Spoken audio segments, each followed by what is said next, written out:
Oke, assalamualaikum warahmatullahi wabarakatuh. Kembali lagi di mata pelajaran Pendidikan Agama Islam dan Budaya Pekerti bersama dengan Pak Arif ya. Pada kesempatan kali ini agak berbeda ya dari yang biasanya. Kalau kita biasanya menggunakan slide PowerPoint, tapi saat ini kita menggunakan langsung modul dari Pendidikan Agama Islam dan Budaya Pekerti yang berupa e-book ya, berupa file di sini PDF. Jadi secara langsung saya akan menjelaskan terkait dengan pembelajaran kalian pada kesempatan kali ini, di mana kesempatan kali ini kita akan membahas di awal semester kedua ini kita akan membahas mengenai beriman kepada kodok dan qadar ya. Jadi pada kesempatan kali ini kita akan membahas mengenai kodok dan qadar ya. Tapi sebelumnya ya, sebelum kita lanjut di pembelajaran pada kesempatan kali ini, marilah kita berdoa terlebih dahulu. Semoga apa yang kita laksanakan pada kesempatan kali ini bisa bermanfaat bagi diri kita dan juga orang lain. Amin amin Allahumma amin. Mari kita mulai dengan suratul Fatihah satu kali dan juga lanjut dengan surat Al-Alaq ayat 1 sampai 5 ya. Ila hadratin Mustafa Muhammadin sallallahu alaihi wasallam syaulillahi lahumul Fatihah. A'udzu billahi minasy syaithanir rajim. Bismillahirrahmanirrahim. Alhamdulillahi rabbil alamin arrahmanir rahim maliki yaumiddin. Iyyaka na'budu wa iyyaka nasta'in. Ihdinas siratal mustaqim. Siratal ladzina an'amta 'alaihim ghairil maghdubi 'alaihim waladdallin. Bismillahirrahmanirrahim. Iqra bismi rabbikal ladzi khalaq. Khalaqal insana min 'alaq. Iqra wa rabbukal akram alladzi 'allama bil qalam. 'Allamal insana ma lam ya'lam.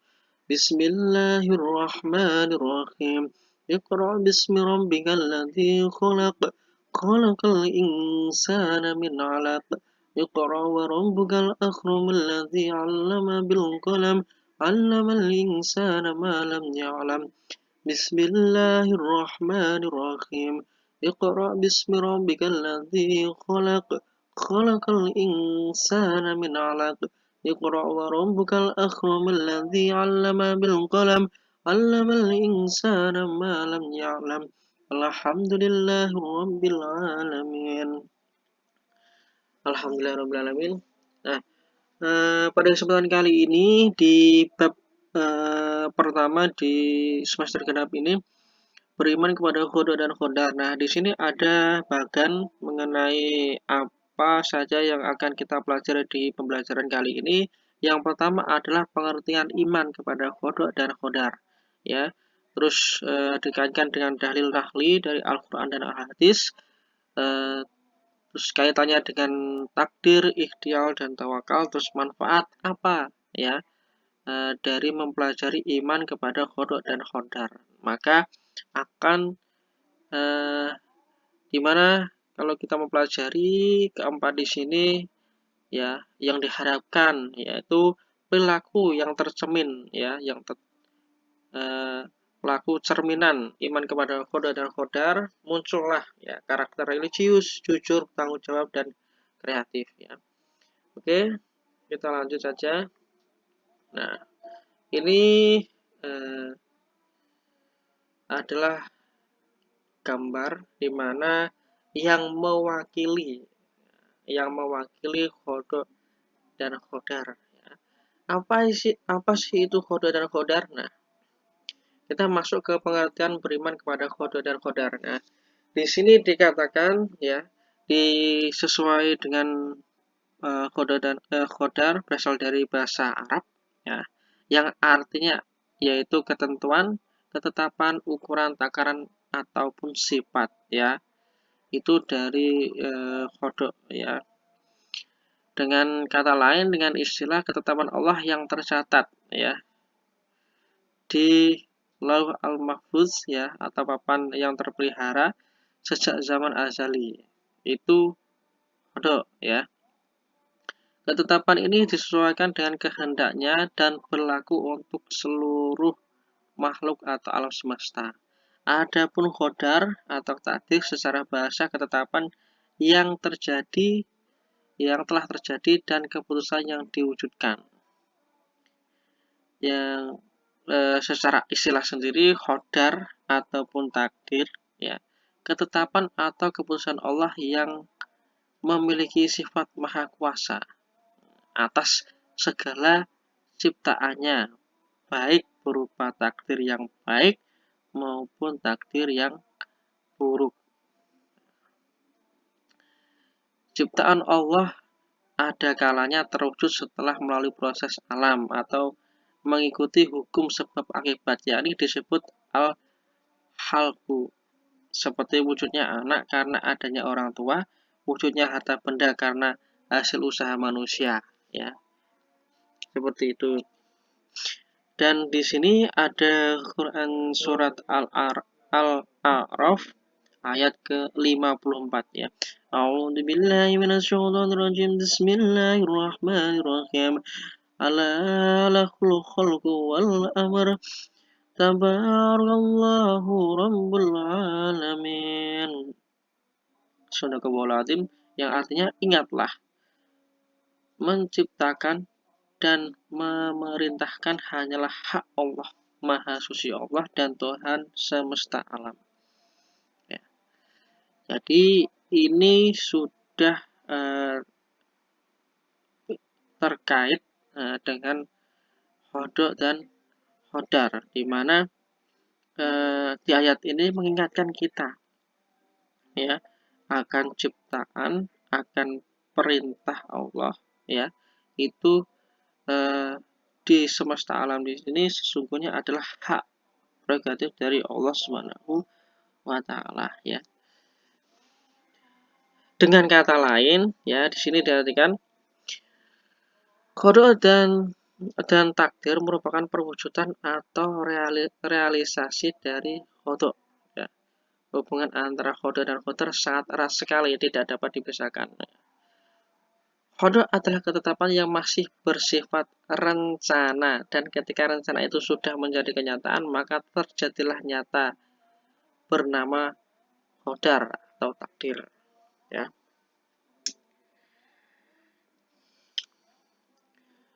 Yang bisa dikatakan ya, qada itu ketetapan Allah yang sudah benar-benar tidak bisa diganggu gugat ya. Dan terjadilah yang namanya qadar atau takdir dari seseorang. Dalam kehidupan sehari-hari kita terbiasa menggunakan kata takdir, padahal yang dimaksud adalah qada dan qadar. Di mana qada dan qadar ini dibagi menjadi dua. Takdir itu sendiri dibagi menjadi dua. Yang pertama takdir mubram, yang kedua adalah takdir mu'allaq. Di sini dikatakan bahwasanya takdir mubram di situ takdir atau ketetapan Allah yang tidak dapat diubah atau tidak dapat diubah oleh siapapun. Ini takdir mubram, di mana itu hak prerogatif Allah. Contohnya adalah suatu kelahiran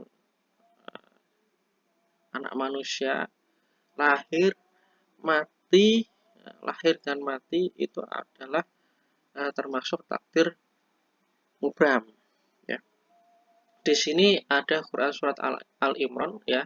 Mari kita baca bersama-sama ayat 108, penggalan ayat 185 ya. Mari kita baca bersama-sama. A'udzubillahi minasyaitonirrajim. Bismillahirrahmanirrahim. Kullu nafsin dha'iqatul maut wa innama tuwaffawna ajurakum yaumal qiyamah. Shadaqallahul azim ya. Tiap-tiap yang bernyawa akan merasakan mati. Sesungguhnya pada hari kiamat sajalah disempurnakan pahalamu. Jadi semua orang di dunia ini pasti akan mengalami kematian, di mana kelahiran ada, maka kematian pun juga ada, ya. Jadi seluruh manusia di dunia ini tak terkecuali satu pun ya akan mengalami yang namanya kematian. Jadi yang awalnya dari Allah dan kembali lagi ke Allah. Nah, makanya yang merasa mewah-mewah ya, merasa sombong dan lain sebagainya, cobalah berpikir ya. Ya, dan sesungguhnya di dunia ini kita hanya menumpang lewat. Ibaratkan ada sumur, kita di sana hanya menumpang minum dan menumpang mandi saja. Ya. Diibaratkan kita di dunia ini ibarat orang musafir, ya, orang yang berada di perjalanan. Ya. Kenapa seperti itu? Sesungguhnya tempat kita yang hakiki itu adalah di akhirat, dan di dunia ini ibaratkan kita adalah musafir, orang dari dalam perjalanan, di mana perjalanan kita, jalan kita ya itu tergantung pada apa yang kita lakukan pada perjalanan tersebut. Ya. Kalau misalkan apa yang kita lakukan di perjalanan tersebut sesuai, maka kita akan menemukan titik akhir yang sesuai dengan apa yang kita inginkan, ya. Kalau bisa dikatakan, kalau kita mau menuju Surabaya, jalan manakah yang kita bisa tempuh, ya kan? Apakah kita melewati Lamongan, ya, Bojonegoro, Babat, Lamongan, dan Gresik dan lain sebagainya sampai ke Surabaya? Apakah kita menuju lewat jalan lain menuju Nganjuk dulu, terus ke selatan, ya? Berarti kan tidak menuju ke tempat yang sesungguhnya, ya. Jadi itu diibaratkan seperti orang yang menyimpang dengan ajaran Allah Subhanahu wa taala. Nah, jadi seperti itu, diibaratkan seperti itu. Jadi benar-benar kita harus mengimani iman kepada qada dan qadar, ya, dimana adalah rukun iman yang terakhir, ya. Harus mengimani qada dan qadar. Nah, jadi pada takdir mubham di sini adalah takdir atau ketetapan Allah yang tidak bisa dirubah, seperti matinya seseorang, lahirnya seseorang, dan lain sebagainya, ya, yang tidak bisa dirubah. Ini yang di poin A. Yang poin B, manusia pasti mempunyai akal, pikiran, dan perasaan. Nah, ini adalah kehendak dari Allah Subhanahu wa taala. Jadi Allah Subhanahu wa taala maha membolak-balikkan perasaan hambanya, itu memang benar-benar terjadi, ya. Itu termasuk dari takdir mubham, ya. Terus yang C, di alam semesta ini setiap benda bergerak menurut sunatullah. Artinya segala sesuatu berjalan menurut hukum kekuatan, ukuran, sebab, akibat, dan terjadinya di garis Allah Subhanahu wa taala. Ya. Jadi semisal apa yang kita lakukan sekarang itu berhasil,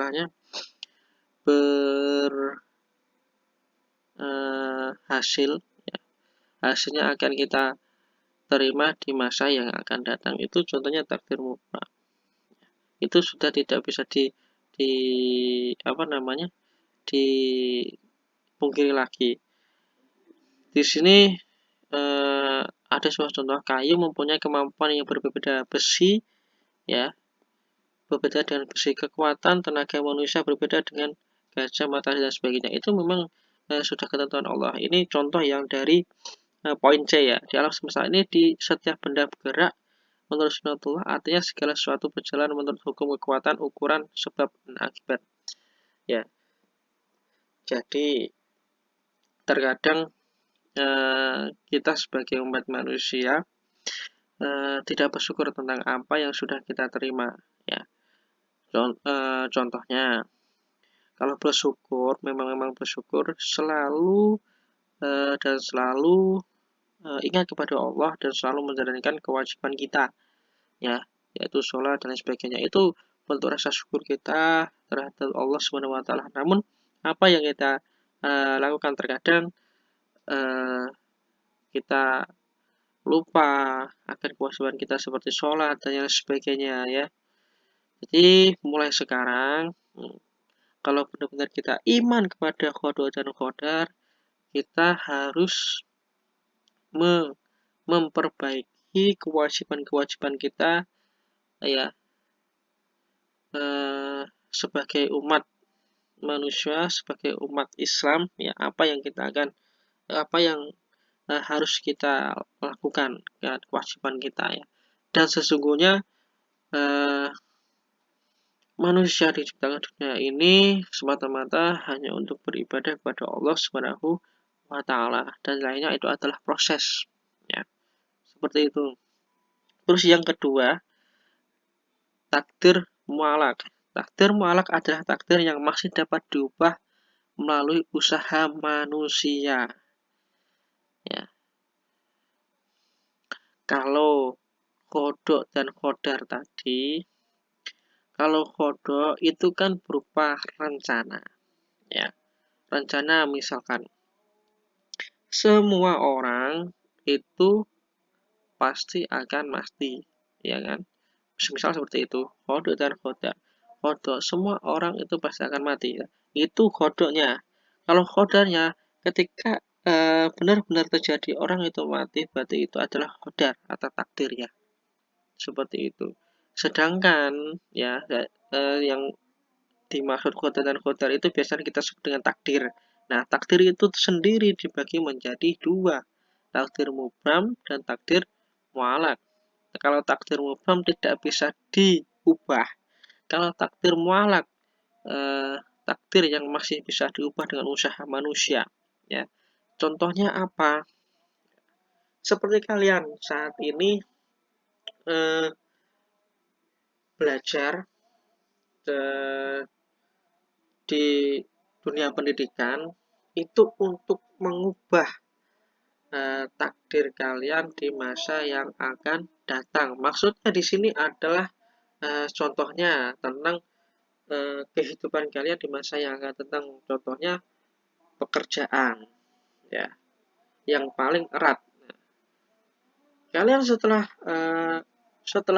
lulus dari dunia pendidikan, setelah sudah berproses selesai di dunia pendidikan, apa yang akan kalian lakukan di masyarakat, ya? Mau jadi apakah saya?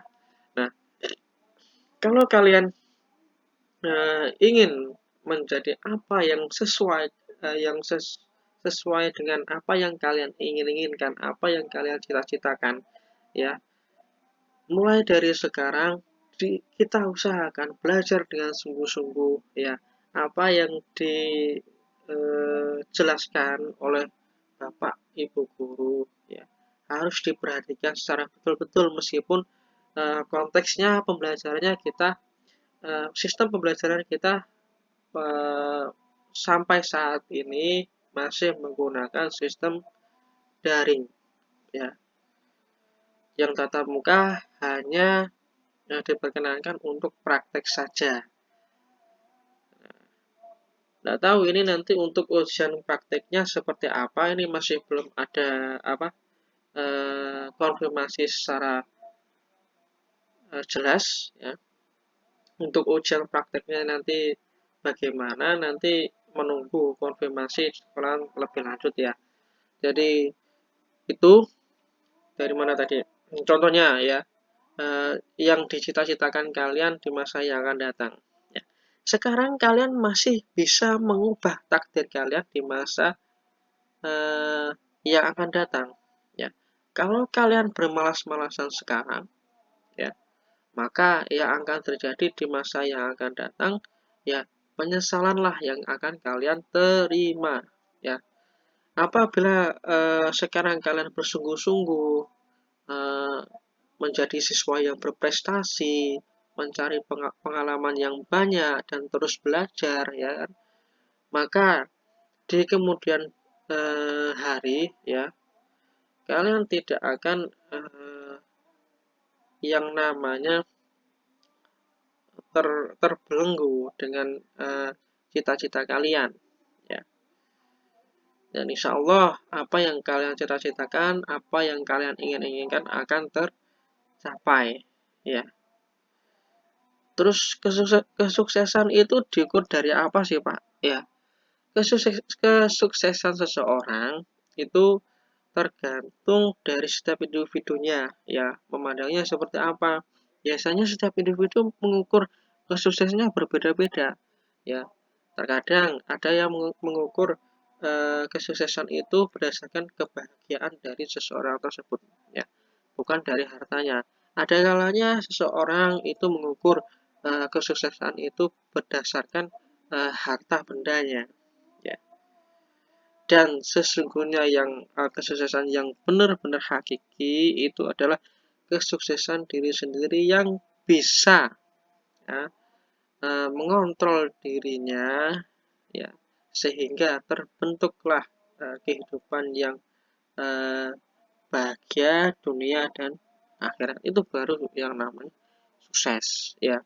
Dan sesungguhnya yang seperti Pak Arif bilang tadi, eh, kesuksesan di dunia, ya, yang dianggap orang-orang di luar sana kesuksesan yang berupa harta benda itu tidak akan ikut kita di uh, masa berikutnya, masa kekal dan abadi kita, yaitu di akhirat, ya. Tidak akan mengikut. Yang mengikut apa? Amal perbuatan kita, amal ibadah kita. Nah, seperti itu. Jadi kalau kita misalkan di dunia terus bahagia, berbagi berbagi dengan sesama, ya kan, selalu sodako, zakatnya tidak lupa, ya kan, selalu berbagi. Setiap kehidupannya pasti akan ada yang namanya kebahagiaan tertentu. Itu yang namanya sukses, ya. Seperti itu. Nah, di sini ada Quran surat Ar-Rod, ya, ayat 11, penggalan surat Ar-Rod ayat 11 di sini sebagai dalil nahli, ya, dari takdir mualak, ya, takdir yang bisa dirubah. Mari kita baca bersama-sama. A'udzubillahi minasyaitonirrajim. Bismillahirrahmanirrahim. Innallaha la yughayyiru ma biqaumin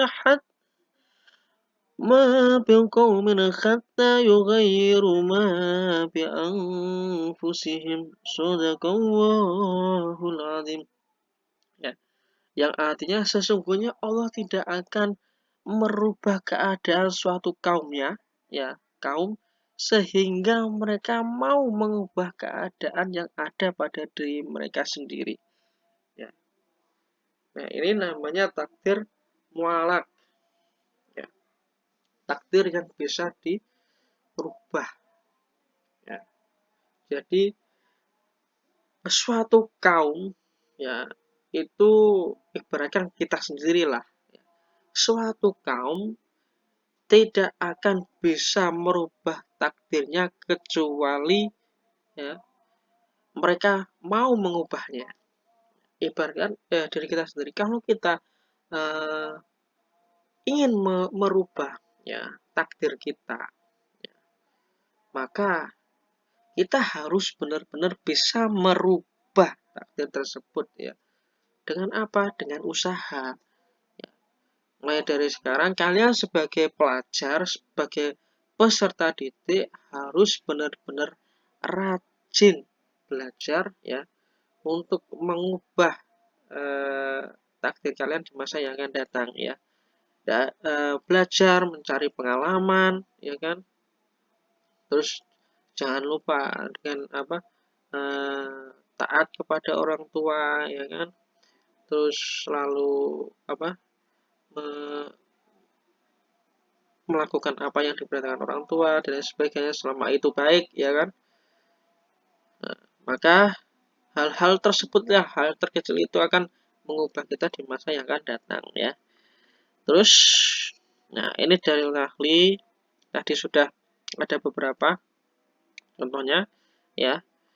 Kita lanjut saja. Nah, kalau kaitannya antara takdir, ya kita bahas dengan takdir. Kaitannya antara takdir, ikhtiar, dan tawakal. Ya, di sini berkesinambungan ya. Kalau kita berikhtiar, bertawakal, itu hasilnya takdir kita, ya kan? Seperti takdir mualaf tadi, ya.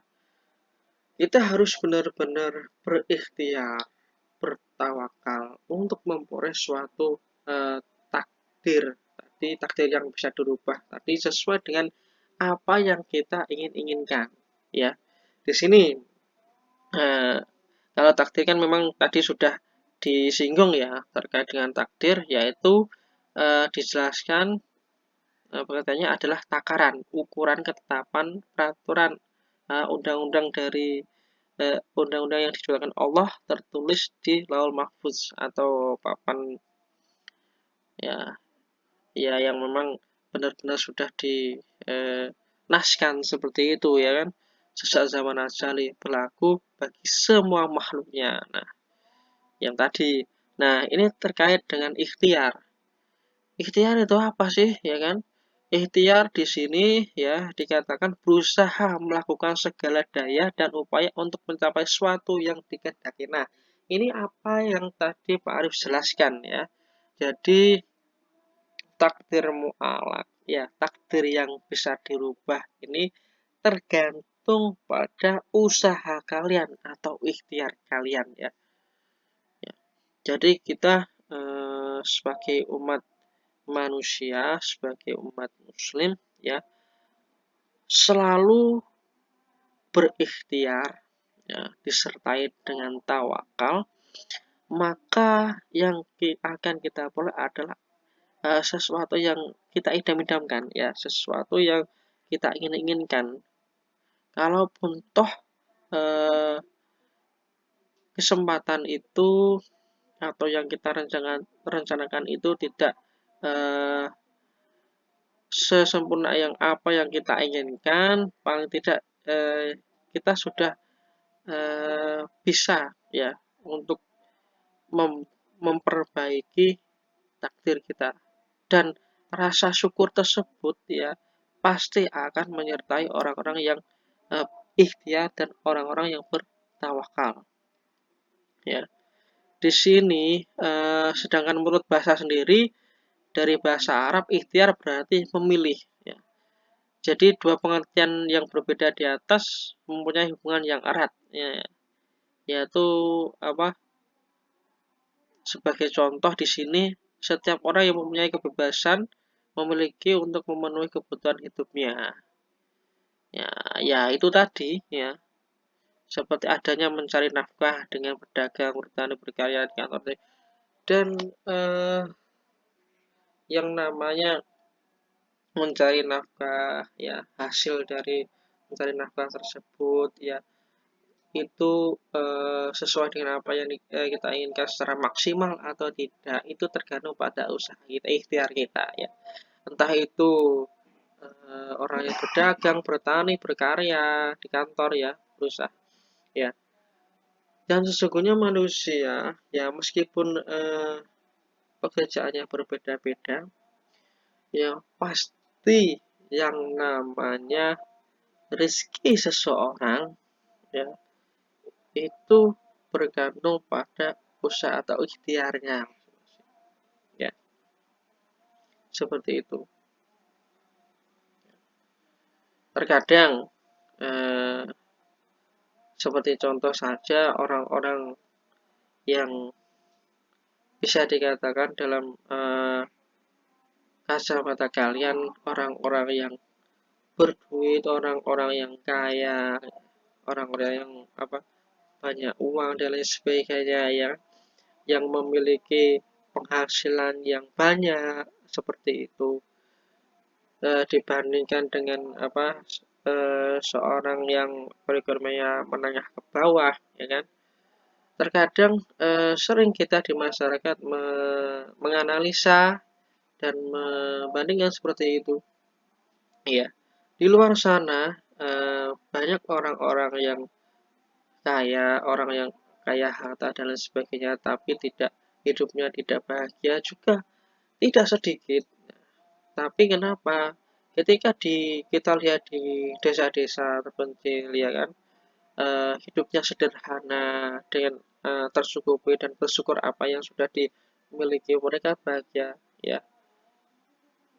Kenapa kok seperti itu? Karena memang Allah Maha Adil ya,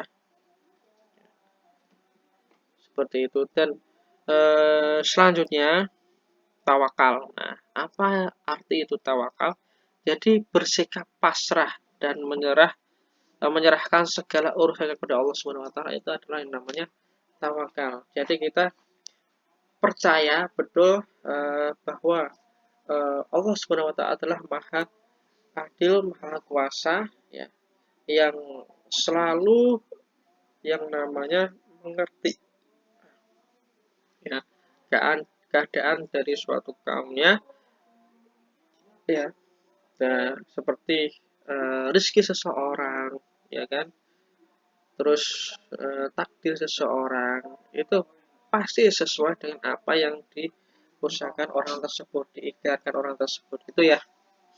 Terus selanjutnya ya kita masuk di manfaat ya, fungsi iman kepada qadar dan qadar. Nah, ini masuk ke manfaatnya, ya kan. Fungsi dari iman kepada qadar dan qadar ini apa sih, ya kan? Jika kita mengimani salah satu iman ya, rukun iman kepada Allah, salah satunya adalah iman kepada qadar dan qadar, pasti akan menimbulkan suatu manfaat ya. Yang pertama, untuk mendorong kemajuan dan kemakmuran. Kenapa? Ya, karena jika kita mengimani qadar dan qadar, ya seperti tadi, adanya takdir mualak, maka kita di setiap langkah kehidupan sehari-hari kita akan teringat bahwasanya apa yang kita lakukan di hari ini akan berakibat kepada takdir kita di masa yang akan datang. Maka di hari itu juga ya, orang yang benar-benar mengimani qadar dan qadar akan melaksanakan sesuai dengan apa yang dibutuhkan, usaha-usaha, ikhtiar-ikhtiar yang akan memberikan suatu hasil yang baik di masa yang akan datang. Itu ya. Itu untuk mendorong kemajuan dan kemakmuran satu umat. Yang pertama, menghindari sifat sombong. Nah, fungsinya kalau kita sudah beriman kepada qadar dan qadar, beriman kepada takdir Allah ya, maka kesombongan itu tidak akan ada. Kenapa? Apa yang kita sombongkan? Bahwasanya semua takdir dan semua yang berada di alam semesta ini adalah semata-mata milik Allah Subhanahu wa taala, semata-mata semua yang berjalan di dunia ini adalah semata-mata takdir dari Allah Subhanahu wa taala. Terus apa yang disombongkan, ya kan? Pasti mereka yang beriman kepada qadar dan qadar, sifat sombong tersebut tidak akan pernah ada, ya kan? Seperti itu. Terus ketika mereka memiliki harta yang begitu banyak, ya kan? Kalau beriman kepada qadar dan qadar, kepada takdir Allah, pasti ya kan? Tidak lupa akan beramal soleh, ya, bersodakoh, terus berinfak, berzakat, dan lain sebagainya, berbagi kepada sesama umat, ya kan? Terus yang tiga, melatih berhusnuzon, ya, berbaik sangka. Jadi ketika meskipun kita diuji, ya, karena memang sebagai umat manusia, kita pasti akan mendapatkan ujian dari Allah Subhanahu wa taala, ya. Dan di dalam ujian tersebut, ya, kita harus yang namanya berhusnuzon, ya, berbaik sangka. Nah, segala sesuatu yang kita eh, terima di dunia ini adalah semata-mata eh, hanya ujian dari Allah Subhanahu wa taala, ya. Jadi bersyukurlah kalian, ya, selama di dunia ini kalian masih diuji Allah Subhanahu wa taala, berarti tandanya Allah masih sayang pada kalian, ya. Terus yang selanjutnya, melatih kesabaran. Nah, karena sudah ikhtiar tadi disertai dengan tawakal, ya, maka timbullah yang namanya kesabaran, ya. Tidak gampang putus asa, tidak gampang stres, ya, tidak gampang tergoncang jiwanya dikarenakan beberapa tantangan dan ujian tersebut dari Allah Subhanahu wa taala, ya. Jadi jika seorang tersebut beriman betul pada qada dan qadar, maka kesabaran itu memang benar-benar sudah terlatih, gitu ya. Lanjut untuk yang kelima, terhindar dari sifat ragu dan penakut, ya. Jadi iman kepada qada dan qadar akan membunuh sifat me, me, menumbuhkan, ya, akan menumbuhkan sifat yang pemberani, akan menghilangkan sifat penakut dan keraguan-raguan, ya, dimana orang yang beriman kepada qada dan qadar percaya, yang namanya iman berarti kan percaya akan takdir Allah, percaya kepada Allah Subhanahu wa taala, ya. Seperti contoh ketika seseorang diuji dengan keadaan perekonomian, ya, maka mereka benar-benar harus berikhtiar dan bertawakal dan percaya kepada Allah Subhanahu wa taala bahwasanya segala sesuatu, ya, ya, Allah pasti akan memberikan rezeki bagi umatnya dengan takaran masing-masing, ya. Dan ujian seseorang itu tidak akan melebihi, ya, kemampuan dari orang tersebut, ya. Allah tidak akan menguji seseorang melainkan sesuai dengan kemampuannya, menguji umatnya melainkan sesuai dengan kemampuannya, seperti itu. Nah, itu fungsinya, ya kan. Terus di sini contoh perilaku yang tercermin iman kepada qada dan qadar. Nah, salah satunya di sini kita sebut saja, ya, yakin qada dan qadar karena hakikatnya qada dan qadar tersebut sangat logis atau masuk akal, ya kan. Apabila kita sulit memahaminya, hal tersebut berarti bahwa kita sendiri yang belum memiliki pemahaman secara menyeluruh, ya kan. Ini iman yang tercermin kepada qada dan qadar, perilaku yang tercermin iman qada dan qadar, ya. Terus yang kedua, pemahaman yang menyeluruh mengenai qada dan qadar akan melahirkan pribadi yang mau bekerja keras dan meraih sesuatu. Nah, ini sudah sering kita bahas tadi sebelum-sebelumnya, ya kan. Jika memang iman kepada qada dan qadar, maka orang tersebut cenderung ingin terus berusaha, berikhtiar, ya, secara otomatis akan menimbulkan kemauan untuk bekerja keras, ya kan.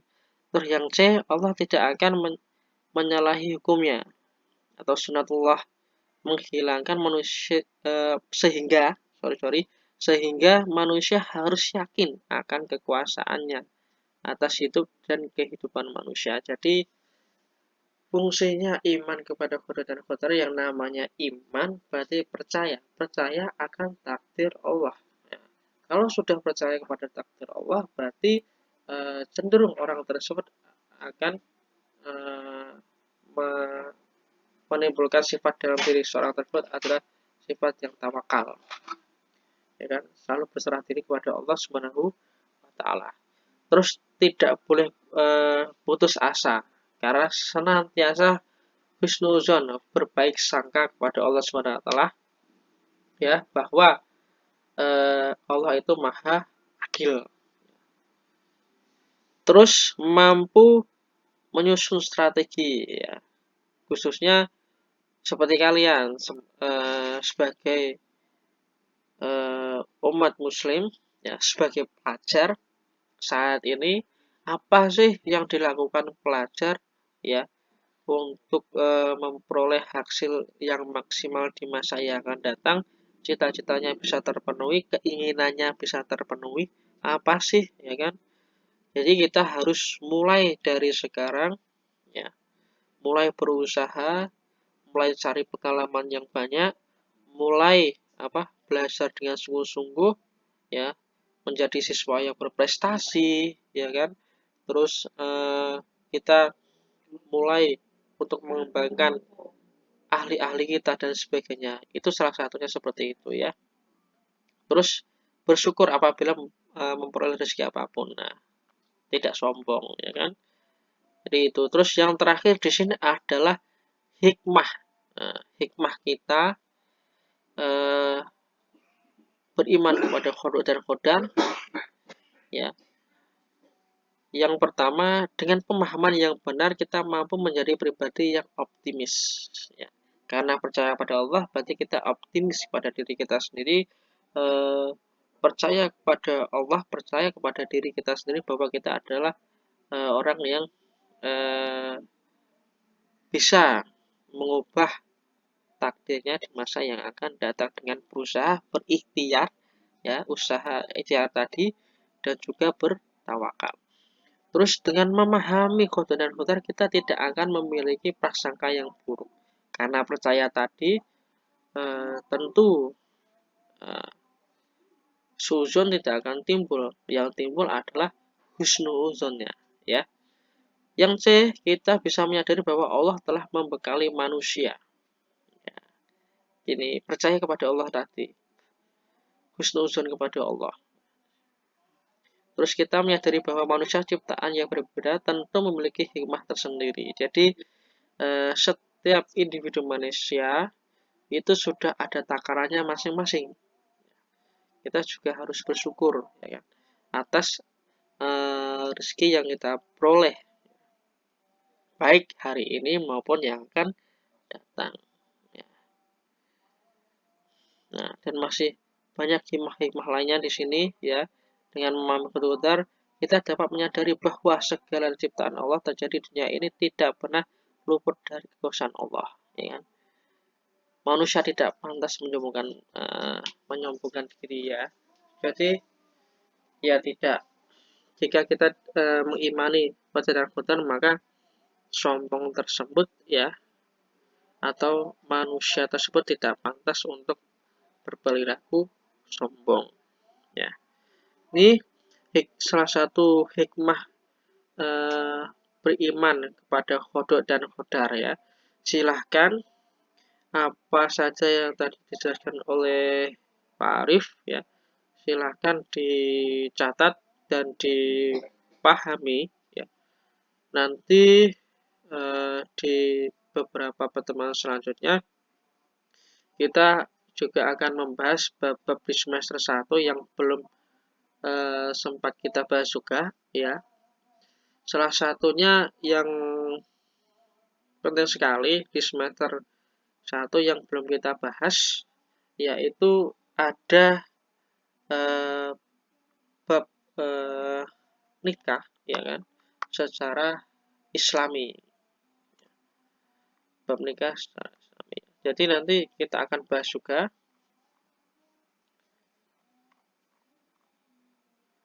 di semester kedua ini. Nanti untuk ujian praktek PAI ya menunggu, untuk ujian prakteknya juga menunggu konfirmasi sekolah. Saya juga belum ada konfirmasi ini dari sekolah maupun dari dinas juga ya. Jadi nanti menunggu konfirmasi dari sekolah, menunggu pengumuman dari sekolah.